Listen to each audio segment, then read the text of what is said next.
제목 좀 따라해 보실까요? 누가 예수님의 가족인가? 저요. 예, 누가 예수님의 가족인가라는 제목을 가지고 오늘 말씀을 나누도록 하겠습니다. 여러분 2021년 1월 달에 아마 여러분들 가운데 뉴스를 통해서 이 소식에 대해서 알고 있는 분들도 계실 겁니다. 경남 거제 앞바다에서 한 배가 전복을 했습니다. 그리고 그 배에 타고 있었던 이 선원, 그때 당시 그 56세의 김종환 씨라고 계십니다. 이분이 실종되었고 그리고 나중에 싸늘한 시신으로 이제 바다에서 해경이 발견을 합니다. 자, 김종환 씨, 누나가 한 분이 계셨어요. 당시 61세의 김종선 씨입니다. 근데 이 김종환 씨와 김종선 씨는 아픈 과거가 있어요. 어떤 과거냐? 어렸을 때, 그러니까 뭐 2살, 뭐 5살 이 무렵에 이 어머니가 자녀들을 버리고 도망가 버린 겁니다. 그러니까 이 김종환 씨와 김종선 씨는 이 어린 나이에 이 밥도 동장에서 먹을 수밖에 없었고, 뭐 교육을 제대로 받을 수 있었을까요? 어렵지요. 어렵습니다. 한 중학교 정도 좀 되면은 뭐 알바라도 하면서 어떻게 자신의 삶을 뭐 먹고 있고 그렇게 지낼 수 있지만, 이 갓난아기들이잖아요. 2살, 3살, 뭐 5살, 6살 이 무렵에 어머니가 집을 가출해 버린 겁니다. 자, 그런데 여러분 당시 56세의 김종환 씨가 이 배가 전복되어서 실종되었고 이 싸늘한 죽음으로 가족에게 돌아왔는데, 항상 이쯤 되면 나타나는 분이 계시죠? 예, 54년 만에 이 아이들을 버린 어머니가 나타난 겁니다. 54년 만에 왜 나타났을까요? 그렇죠, 재산이죠. 동생의 이 김종선 씨의 이 동생 김종환 씨의 이 사망 보험금, 그리고 김종환 씨가 들었던 그동안에 모아둔 저축, 그리고 김종환 씨가 열심히 모아서 그 어촌에 조그마한 집 한 채를 샀는데, 그 재산을 노리고 54년 만에 어머니가 갑자기 불쑥 나타난 거예요. 줘야 돼요, 안 줘야 돼요? 여러분, 이것은요, 귀를 막고 100명, 10,000명에 물어봐도 절대로 주면 안 됩니다. 근데 우리나라 상속 순위가 있어요. 상속 순위. 첫 번째, 배우자 아니면은 자녀입니다. 그런데 김종환 씨는 물론 같이 살고 있었던 동거녀는 있었지만 법적으로는 혼인 관계가 아니기 때문에 배제예요. 그리고 자녀가 없습니다. 만약에 그 여자를 통해서 자녀가 있었다라고 한다면 이 김종환 씨의 모든 재산이 자녀에게 갔을 텐데 없어요. 자, 이 순위 배우자 또는 부모입니다. 부모예요. 이게 우리나라의 법입니다. 그러니까 국민들은 주면 안 된다, 주면 안 된다. 그래도 법이 그러니까 상속의 순위가 그러다 보니까 결국 이 54년 만에 나타난 김종환 씨의 어머니가 그 모든 재산을 가지고 가버렸어요. 자, 누나 김종선 씨, 5살 터울의 동생을 환갑이 넘도록 돌보고 밥을 해주고 김치를 담궈서 갖다 주고, 여러분 이 누나 김종선 씨의 마음이 얼마나 무너졌을까요? 동생 잃은 그 아픔도 헤아릴 수가 없는데 54년 만에 나타난 어머니가 동생의 모든 재산을 가지고 가버린 거예요. 가버린 거예요. 사람입니까? 사람이냐고요. 여러분, 이 어머니가 가져간 그 재산 몇 가지가 있는데, 선박회사가 준 위로금 5천만 원 어머니가 챙겼습니다. 그리고 집과 그리고 통장에 저축해둔 모든 돈을 어머니가 챙겼습니다. 그리고 사망보험금으로 나온 2억 3천여만 원을 어머니가 챙겼습니다. 참 마음이 답답하지요. 여러분 2020년 초반인가요? 정확히 기억은 안 나지만 걸그룹 카라의 멤버 구하라 씨가 여러 가지 그런 이슈들을 통해서 자살을 했습니다. 그때도 마찬가지였어요. 구하라 씨와 그 친오빠를 어렸을 때 버렸던 그 친모가 딸이 죽었다라는 소식을 듣고 애도하려고 나타난 것이 아니라 그 재산을 자기 것으로 상속을 받기 위해서 나타났어요. 그래서 그때 등장했던 법이 구하라법이지요. 근데 아직까지 국회에 통과되지 못하고 있습니다.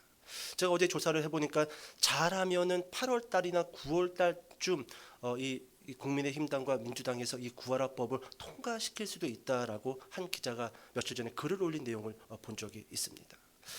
여러분, 우리 이런 사건들을 볼 때마다 과연 가족은 무엇인가?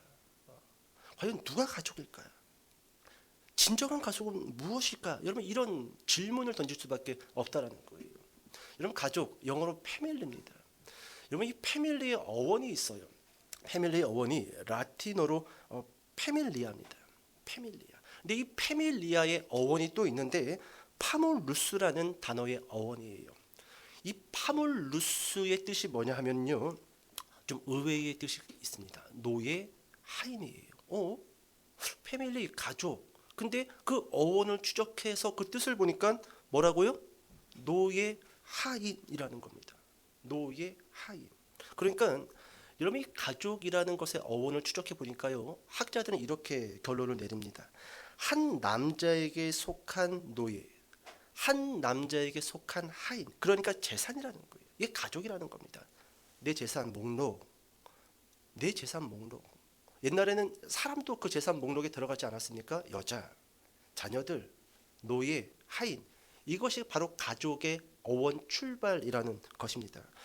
이건 고대 헬라어 가족이라는 헬라어를 보니까 우리가 잘 알고 있는 오이코스라는 단어가 있습니다. 이 오이코스의 어원 근원을 추적해 들어가 보니까 어떤 의미, 어떤 뜻이 담겨져 있냐면 이코노미, 경제입니다. 경제. 경제적 조직체로 묶여져 있는 공동체를 무엇이라고 불렀다? 가족이라고 불렀다라는 것입니다.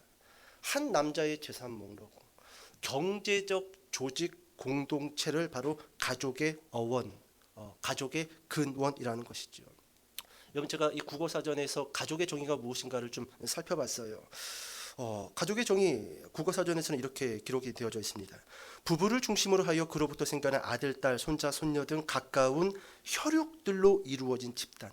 무엇으로 이루어진 집단이요? 혈육들로 이루어진 집단. 여러분 2021년 4월 27일 날 여성가족부에서 가족의 정의에 대해서 이렇게 발표를 했습니다. 혈연 또는 혼인 또는 이방으로 연결된 일정 범위의 사람들로 구성된 집단. 혈연, 혼인 또는 입양. 근데 이 여성가족부에서 발표한 이 가족의 정의가 올해나 내년쯤에 다시 또 바뀔 거다라고 이야기를 합니다. 더 이상 혈연만이 가족이 아니다. 더 이상 혼인만이 가족이 아니다. 오늘날 여러분 얼마나 이 가족이라는 이 공동체가 급변하고 있습니까? 지금은요, 같이 사는 공동체보다요 1인 가족 수가 압도적으로 많아지고 있는 추세입니다.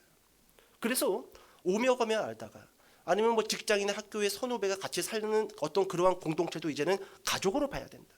남자와 남자가 서로 간에 러브해가지고 사는 그 공동체도 이제는 가족으로 봐야 된다. 우리가 봤을 때는 좀 이해할 수 없지만 이제 여성가족부에서는 또 다른 가족의 정의를 내리려고 준비하고 있다라는 것이죠. 여러분 한국 사람들만의 이 가족의 정의가 있어요. 무엇일까요? 따라해 보실까요? 뭐요?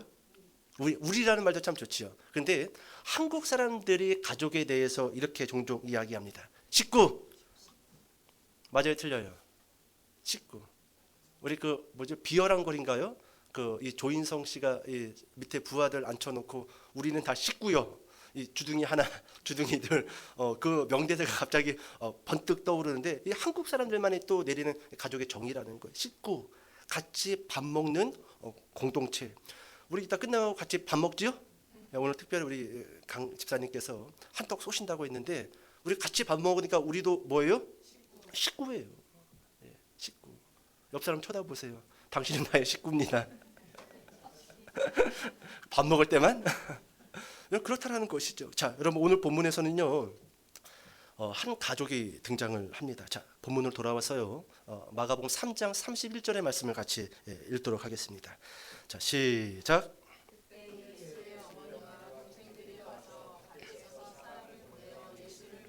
아멘.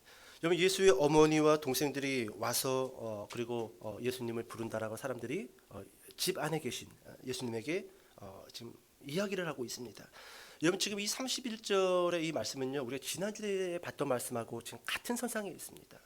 여러분 지난 시간에 우리가 이 성령 모독죄에 대해서 말씀을 배우면서 첫 번째로 봤던 것이 예수님이 미쳤다라는 소문을 듣고 예수님의 가족들이 가버나움에 계신 예수님을 잡으러 왔단 말이죠. 지금 그 스토리예요. 그 스토리입니다.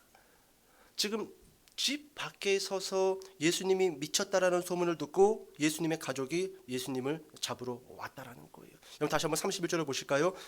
제일 먼저 등장하는 가족의 그 이름 가운데 어머니와 어머니, 이 어머니가 누구지요? 마리아죠, 마리아.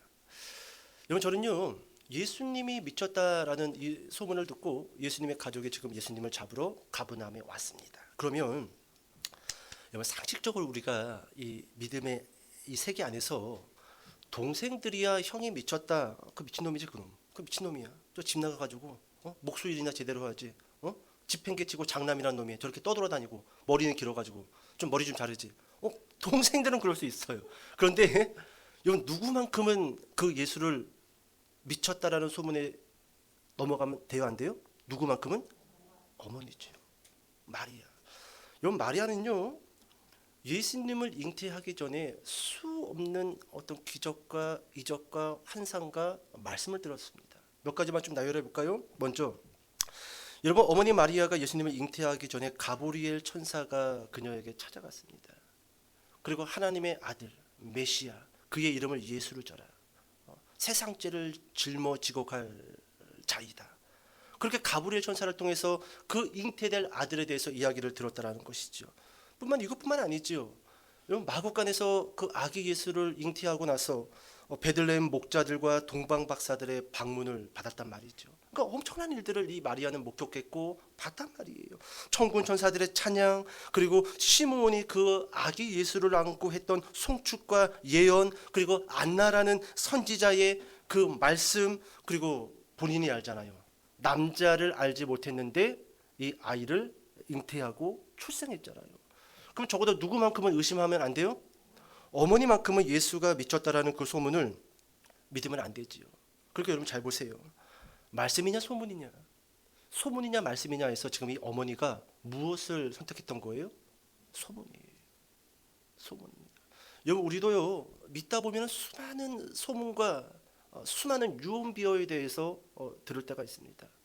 여러분 말씀과 소문, 소문과 말씀 여러분 그 기로에서 우리는 무엇을 택해야 될까요? 말씀이라는 거예요. 마리아는 말씀을 들었고 그리고 예언과 찬양을 받단 말이지요. 그러면 그 말씀과 그 예언과 그 송축을 놓쳐서는 안 됐던 거예요. 그런데 그 순간 마리아는 그 소문의 말씀을 놓쳐버렸던 것이지요. 자, 본문 돌아와서 31절과 32절 말씀을 같이 읽도록 하겠습니다. 자, 시작.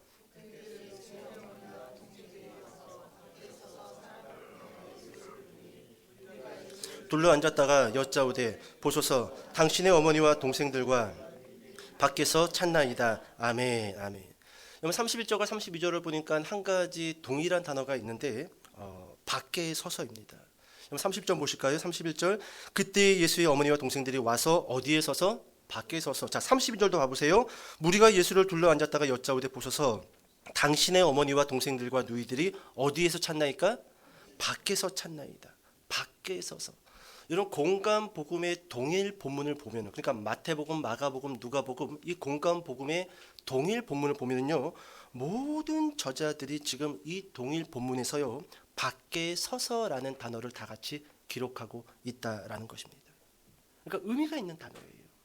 그냥 쓰다 보니까 나온 단어가 아니라 모든 공간 복음의 저자들이 이 단어를 쓰고 있는 걸 봤을 때는 어떤 의미를 담고 이 단어를 썼는데 여러분 가족은 집 안에 있어야 돼요? 집 밖에 있어야 돼요? 혹시 여러분들의 자녀들이 어젯밤에 집 밖에서 주무신 분들 혹시 어떻게 여러분들의 부모님 가운데 집 안에서 주무시지 아니고 집 현관 밖에서 주무신 부모님 계십니까? 그럼 얼른 신고하시기 바랍니다. 얼른 신고하세요. 여러분 가족은 집 안에 있어야 된다는 거예요. 그러니까 여러분 이 공간복음의 저자들이요 예수님의 가족이 밖에서 찾나이다라는 이 동일한 단어를 사용하고 있다라는 그 의미는 지금 예수님의 가족 그러니까 어머니와 형제와 누이들의 영적인 가족 상태를 우리에게 말씀해주고 있다라는 것이죠.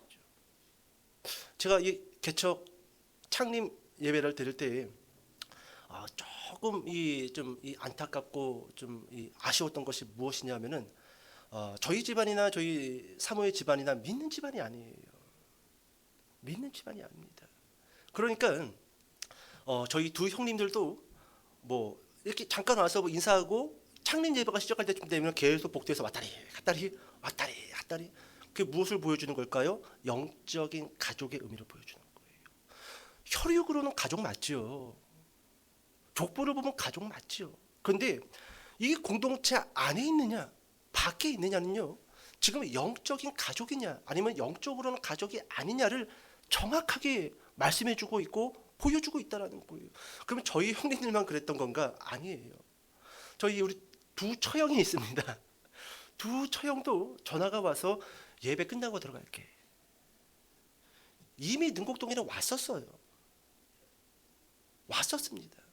근데 다른 장소에 있다가 예배 시간에는 못 들어오고 예배 다 끝나고 우산 나눠줄 쯤, 그러니까 점심을 먹으러 갈 쯤에 올라왔어요. 무엇을 의미하는 걸까요? 영적 가족이냐 영적 가족이 아니냐, 여러분 그것을 보여주고 있다라는 것이죠. 여러분 지금 예수님의 가족은 집 안에서 예수님을 부른 것이 아닙니다. 집 밖에 서서 예수를 찾더이다. 집 밖에서 예수를 부르더이다. 그러면 이 예수님의 가족의 영적 상태가 과연 어떤 상황인가? 그것이 요한복음 7장 3절과 5절에 기록이 되어져 있는데 찾으시네요. 찾읍시다. 제가 읽어드리려고 했는데 요한복음 7장 3절부터 5절까지만 좀 찾아서 같이 읽도록 하겠습니다. 요한복음 7장 3절, 4절, 5절. 자, 시작. 그 형제들이 예수께 이르되 당신이 행하는 일을 제자들도 보게 여기를 떠나 유대로 가소서. 스스로 나타나기를 구하면서 묻혀서 일하는 사람이 없나니 이 일을 행하려 하거든 자신을 세상에 나타내소서 하니 이는 그 형제들까지도 예수를 믿지 아니함이러라. 아멘. 여러분 지금 읽었던 이 7장 5절에 뭐라고 기록이 되어져 있죠? 그 형제들이 예수님을 믿는다 안 믿는다? 안 믿더라. 그러니까 당연히 밖에 있었어. 가버나움, 유추하기로는 아마 베드로 그 장모가 10병으로 누워 있었던 그 집 안에서 예수님이 어쩌면 설교를 했었는지 모르겠습니다. 많은 사람들, 예수님의 말씀을 듣기 원했던 많은 사람들은 집 안에 들어와서 예수님을 중심으로 둘러 앉아서 예수님의 말씀을 듣고 있었지만 혈육인 어머니와 그리고 형제와 누이들은 그 집 안에 들어오지 못하고 집 밖에 서서 정확하게 영적인 가족 상태를 보여주고 있었는데 예수를 믿지 않았다라는 거예요. 우리 형 미쳤어. 아버지 목수일 배워서 돈 벌어서 어머니도 좀 모시고 우리들 학비도 좀 대주고 그게 장남이 해야 될 역할인데 우리 형 미쳤어. 미쳤어. 믿지 아니함이러라. 여러분 지금 예수님 앞에는요, 집 안에 있는, 그러니까 예수님의 말씀을 듣고 있는 한 무리가 있고 또 집 밖에는 비록 예수님과는 혈육의 관계이지만 집 밖에는 어머니와 형제들이 있습니다. 자, 그렇다고 한다면 이렇게 질문을 던져볼게요. 누가 진정한 예수님의 가족이냐라는 거예요. 집 안에서는 비록 혈육은 아니지만 예수님을 중심으로 둘러앉아서 예수님의 말씀을 듣고 있었던 한 무리들, 그리고 집 밖에는 혈육이지만 예수님을 믿지 않는 그 어머니와 형제와 누이들, 누가 예수님의 진정한 가족이냐라는 거예요. 누굴까요? 집 아닐까요? 집 밖일까요? 집 아니라는 것이죠. 자, 본문 돌아와서 33절과 34절 같이 한번 읽어보도록 하겠습니다. 33절, 34절. 자, 시작. 대답하시되 누가 내 어머니이며 동생들이냐 하시고 둘러 앉은 자들을 보시며 내 어머니와 내 동생들을 보라. 예수님이 뭐라고 말씀하시죠? 누가 내 어머니이며 누가 내 동생들이며 누가 내 형제들이냐. 그래서 이렇게 이야기하지요. 내 어머니와 내 동생들을 보라. 여러분 보라에다가 동그라미 치시고 옆 사람 좀 봐보세요. 가족이라는 거예요. 여러분 이 순간 사회의 통념을 뛰어넘는 새로운 가족 개념을 예수님께서 선포하시는 겁니다. 지금까지 우리는 혈육만이, 혼인만이, 그리고 내 자녀만이 우리의 가족, 식구다라고 우리는 그렇게 사회 통념상 믿었다라고 한다면 이제는 그 개념 깨라는 겁니다. 옆 사람을 봐라. 나를 중심으로 둘러앉은 자들, 그리고 나를 중심으로 둘러앉았을 뿐만 아니라 내 말을 듣고자 귀를 세우는 그와 같은 자들, 그 사람들이 우리의 어머니이고 우리의 동생들이고 우리의 형제들이고 우리의 자매들이다. 여러분 34절 다시 한번 읽어볼까요? 시작. 내 동생들을 보라 보라. 다시 한번 앞뒤 사람을 좀 쳐다보면서 당신은 나의 영적 가족입니다. 좀 이렇게 인사 좀 해봅시다. 그렇습니다. 예. 여러분 이 가족이라는 이 개념을 좀 우리가 좀 잘 간직했으면 좋겠어요. 여러분 교회에 와서 교회가 대형화가 되고 워낙 교회가 많다 보니까 영적 가족이라는 개념을 놓칠 때가 있습니다. 제가 언젠가도 그런 이야기를 좀 했었나요? 서울의 큰 교회에서 사역을 할 때입니다. 집회를 했고 그리고 한 700명 정도, 800명 정도의 사람들이 왔다가 집회를 마쳤어요. 뭐 부목사들도 많았고 뭐 저도 그 중에 하나였지만 저는 좀 일찍 나가서 워낙 이 주차장에 차들이 빼곡히 막 지그재그로 파킹이 되어져 있어가지고 뒷차부터 뺄 요량으로 좀 미리 나갔습니다. 그런데 이 맨 이 주차장 출입구 끄트머리에 한 2억 3천에서 한 2억 5천 정도로 돼 보이는 이 BMW 한 대가 서 있었어요. 그리고 그 뒤에 빨간색 마티즈 한 대가 또 서 있었습니다. 그런데 이 BMW를 몰고 온 그 교회 그 집사님은 저는 알지만 여러분들은 모르죠. 맨 뒤에다가 세운 이유가 좀 예배를 마치고 빨리 집으로 가려고 좀 그렇게 늦게 와서 뒤에다가 세웠던 것 같습니다. 그래가지고 예배가 축도가 끝나기도 전에 계단을 후딱 뛰어내려가서 차로 갔는데 자기 뒤에 차가 있어요, 없어요? 있어요. 그 차가 자기보다 비싼 차예요, 저렴한 차예요? 한참 저렴하지요? 근데요, 제가 그 옆에 딱 서 있는데 저 들으라고 하는지 어떤지는 모르겠지만 그 마티즈 바퀴를 구두발로 뻥 차면서 누가 똥차를 내 차 뒤에다가 파킹한 거야? 나 빨리 가려고 뛰어나왔는데. 내가 그 얘기를 듣고 내가 오늘 옷을 벗고 저걸 죽이든지 내가 죽든지 해야 되겠다. 순간 입이 다 무너지지가 않는 거예요. 그 빨간색 마티즈를 타고 계신 분도 여자 집사님입니다. 그 BMW를 몰고 오신 분도 여자 집사님이에요. 알아요. 차를 보면 이게 누구 집사 거다 누구 집사 거다 압니다. 그런데 똥차를 내 뒤에서 왔다고 발로 바퀴를 뻥 차는데 야 이거 교회 하지 말자. 이쯤 되면 교회 하지 말자. 바보라. 만약에 네가 가족 모임이 있는데 네 차 뒤에 다윗 형이 차를 잠깐 세워놔서 네가 차를 못 뺐어. 그럼 그 차 바퀴를 발로 뻥 차면서 막 욕하겠네 형을? 아니지. 아니 여기 형한테 저래 형 차 좀 빼줘. 아니면 차키를 줘. 내가 빼고 나갈게. 그러면 될 문제입니다. 제가 지금도 그때 그 기억을 떠올리면은요. 이거 어떻게 될지 모르겠어요. 그래서 제가 진짜 양복 벗고 한판 붙으려고 하다가 그냥 돌아섰어요. 못 들은 척. 그래가지고 그 빨간색 마티즈 거기다가 그 집사님한테 전화를 해서 막 소리를 지르는데 야 이게 같은 교회 집사로서 어떻게 저럴 수가 있지? 이거는 어디 남 모르는 사람이 자기 차 뒤에다가 파킹을 했어도 그럴 수는 없는 거예요. 그럴 수는 없는 거죠. 오늘 여러분 예수님께서는 둘러앉은 자들을 보시며 이르시되 내 어머니와 내 동생들을 보라. 보라. 우리 뭐 그런 거 있잖아요. 교회에서 행사하고 뭐 기념품 같은 거 맞추면은 요즘은 워낙 교회들마다 이 재정이 없다고 수건들만 맞춰가지고 성도들의 수건은 별로 그렇게 쳐다보질 않습니다. 근데 오랜만에 저희 창립 예배 때 이 장우산을 이렇게 맞췄거든요. 여러분 보통 기념품 같은 거 괜찮은 거 교회에서 맞추면요 서로 가져가려고 할까요? 맨 나중에 남은 거 내가 가져가지 그러려까요? 그죠? 해봐서 알잖아요 우리가. 우리가 해봐서 알잖아. 여러분 우리가 가족 공동체라는 거예요. 오늘 이 34절의 말씀을 우리가 잘 좀 유념합시다. 둘러앉은 자들을 보시며 이르시되 네 어머니와 동생들이라. 여러분 지금 이 둘러앉은 사람들이 내 어머니고 내 동생이고 내 오빠라고 생각이 든다라고 한다면 그렇게 믿는다라고 한다면 여러분 내가 먼저 그 선물을 가져가려고 할까요? 내가 먼저 나가려고 할까요? 맛있는 교회에서 점심 특별한 어떤 그 메뉴가 있다라고 한다면 내가 먼저 가서 많이 먹으려고 할까요? 제가 가장 이 부교육자일 때 섭섭했던 게 뭐냐면, 여러분 예배 끝나고 뭐 뒷정리하고 또 이렇게 뭐 사무실에 찾아와서 이렇게 뭐 이렇게 뭐 응대해 주다 보면은 보통 남들보다 30분은 늦게 올라갑니다. 그럼 꼭 제육이 없어.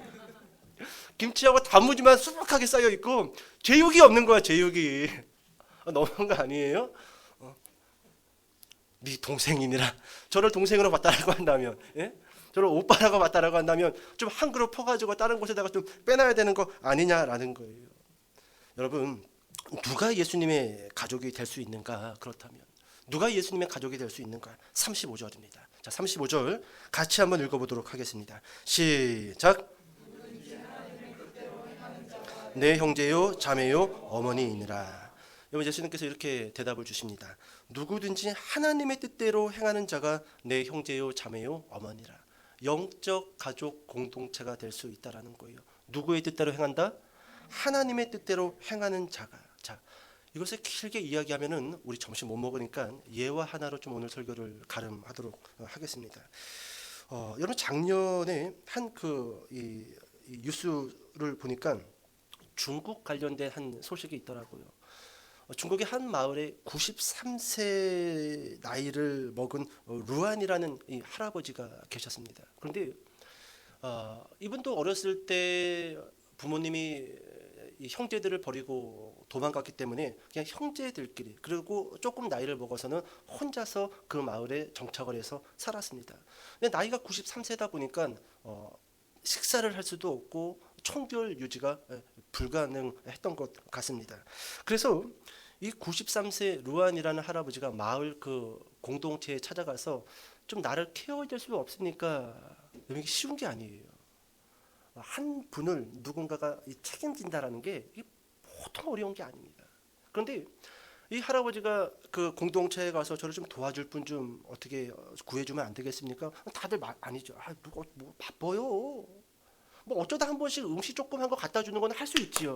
근데 이 할아버지는 간병인처럼 하루 종일 붙어서 좀 자기를 케어해 줄 수 있는 그런 어떤 가족처럼 나를 책임질 수 있는 그런 분을 좀 요구했던 겁니다. 그러니까 다들 뭐 돈이라도 준다라고 한다면, 뭐 그냥 직장 때려치고 뭐 월급이라도 많이 준다라고 한다면 뭐 하겠죠, 간병 역할을.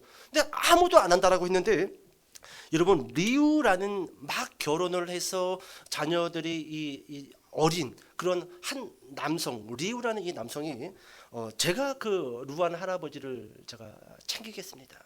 가지고 아주 온 성의를 다해가지고 이 할아버지를 챙깁니다. 그래가지고 이제 뭐 왔다 갔다 하는 것도 너무 좀 거리가 멀고 잘 못 챙기다 보니까 아예 이 리우라는 이 남성은요, 가족들과 함께 할아버지와 합칩니다. 그래가지고 한 집 안에서 이 할아버지를 챙기고, 또 리우의 그 어린 딸들이 그 이 할아버지의 발도 닦아주고 열심으로 이 할아버지를 챙깁니다. 자, 그러다가 중국이 막 도로를 내고 하다가 우연치 않게 이 루안이라는 할아버지가 가지고 있었던 땅이 부동산 개발안에 포함됐던 겁니다. 그래가지고 중국 국가에서 이 루안 할아버지에게 이 보상금이 나왔는데 몇십억 정도가 나왔다라고 합니다. 몇십억 정도. 자, 그리고 나서 얼마 후에 이 할아버지는 돌아가십니다. 자, 돌아가시면 항상 누가 등장한다고요? 가족. 이 할아버지에게는 형제들이 있었어요. 아플 때는 한 번도 찾아오지 않았던 형제들이 쓱 나타나서 내 겁니다. 그 30억 저한테 주셔야 됩니다. 결국 여러분, 이 나타난 혈육이라고 했던 그 가족과, 그리고 이 리우라는 할아버지를 12년간 돌봤던 이 리우가 이 법정에 섰어요. 그리고 상속권에 대해서 다툼이 발생되어졌는데, 이때 여러분, 한 마을에서 리우라는 이 남성이 12년간 어떻게 그 할아버지를 잘 보살폈는지를 옆에서 지켜봤던 한 주민이 그 법정에 와서 증인으로 이렇게 고백을 하는데, 이렇게 이야기를 합니다. 루안이라는 할아버지는 폐가 좋지 않았기 때문에 리우는 그에게 산소기계 5대를 설치해 줬습니다. 그리고 리우는 12년 넘게 노인을 위해서 매일 아침 계란과 우유를 삶았고, 아침 식사 메뉴를 죽, 국수, 고기 조림으로 자주 바꿔줌으로 인해서 루안 할아버지가 아침 식사를 잘 먹을 수 있도록 도와줬습니다. 12년 넘도록 그렇게 하는 것을 제가 지켜봤습니다. 자, 그렇게 증인의 그 증언을 법정에서 판사들이 들었습니다. 자, 결국 중국의 판사들은 누구의 손을 들어줬을까요? 혈육인 루안의 형제들에게 30억이라는 재산을 줬을까요? 아니면 12년간 열심히 그 할아버지를 돌봤던 리우라는 남성에게 그 30억이라는 재산을 상속했을까요? 누굴까요? 어떻게 알아요? 그런데 어떻게 알아? 여러분, 중국이 이런 면에 있어서는요, 우리나라보다 훨씬 나은 것 같아요. 우리나라는 아무리 상식적으로 봐도 주면 안 되는데 법이 그렇다니까 줘버리는데 중국은 그렇게 안 했어요. 비록 상속권이 형제들에게 있다 할지라도 그 형제들은 비록 혈육으로는 가족일지 모르겠지만 진정한 가족은 누구다? 리우라는 거예요. 리우라는 거예요. 저는 빨리 우리나라의 이 구하라법이 국회에 통과됐으면 좋겠습니다. 빨리 통과되어야 되는 거죠. 여러분, 중국 법정은 누구를 진정한 가족으로 본 것인가? 혈육이 아니라 돌봄과 수고와 행함을 보인 리우를 진정한 그 가족으로 봤다라는 것이죠. 오늘 예수님이 말씀하시는 그 가족, 또 다른 영적 가족이 바로 이와 같은 의미를 담고 있다라는 거예요. 누가 예수님의 가족이 될 수 있는 건가? 누가 교회 공동체의 영적 가족이 될 수 있는 건가? 누구든지 하나님의 뜻대로 행하는 자가 내 가족이 될 수 있다라는 것이죠. 하나님의 뜻대로 행하는 자가. 여러분, 성경에서 말하는 이 가족의 미래가 있습니다. 어둡습니다. 마가복음 13장 12절에 보니까 이런 말씀이 기록이 되어져 있어요. 형제가 형제를, 아버지가 자식을 죽는 데에 내주며 자식들이 부모를 대적하여 죽게 하리라. 이게 말세에 일어날 미래의 가정 그리고 가족의 모습이라는 거예요. 청사진이 아니에요.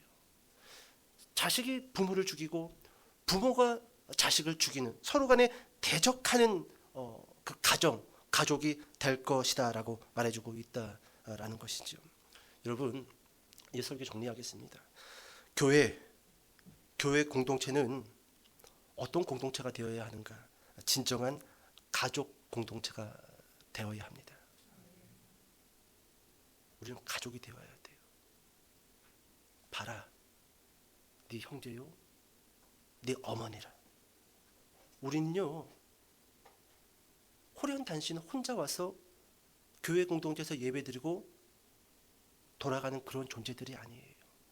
이 공동체를 통해서요, 우리는 세상에 믿지 않는 사람들에게 무엇을 보여줘야 하냐면은 또 다른 가족 공동체, 예수를 중심으로 모인 영적 가족 공동체를 보여줘야 된다라는 것이죠.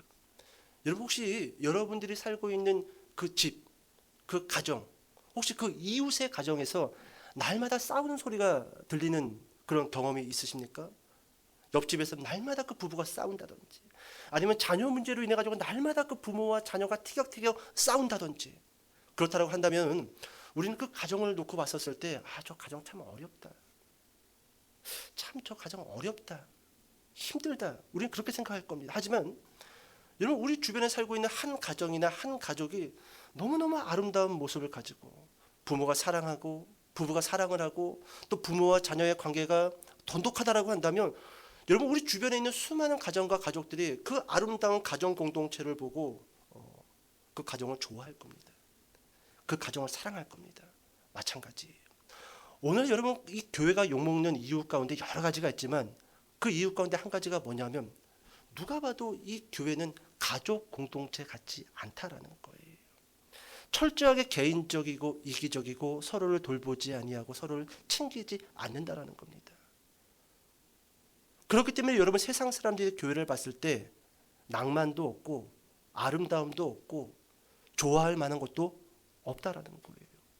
오늘 여러분, 특별히 이 기쁨의 교회, 우리가 한 공동체로 이렇게 모여서 예배를 드릴 때 우리가 잊지 말아야 할 개념 한 가지, 우리는 따라해 봅시다. 영적 가족 공동체이다.